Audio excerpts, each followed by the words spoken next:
भेट गे। सुनै छियौ शादी भ गेलो सेट गे, करल ऐलान हमारा सा भेट गे। रे उत देखै में बड़ी निमन छै, हमरा दीदी के देवर पसंद छै, शादी ओकरे से करे के मन छै। हमरा दीदी के देवर पसंद छै, शादी ओकरे से करे के मन छै।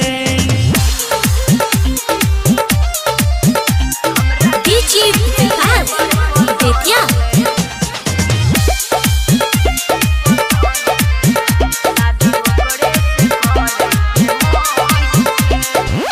करे छी प्यार तो छै बड़ी सुनर, देखे में लागै छै तूरे छुछुनर।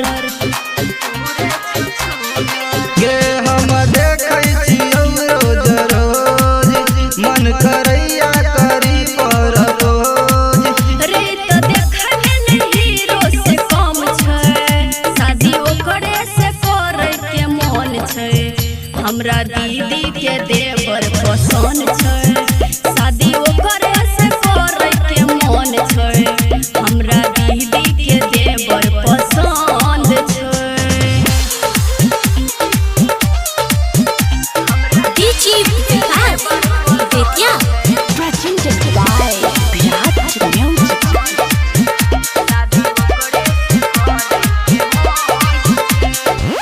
देख के ओकरा करे हमर मन रे, कली हम शादी बनाली सनम रे। रे छोड़ा सुन गे भूल जेता बीतल हमर साथ गे, मिले आबै छला आधी रात गे।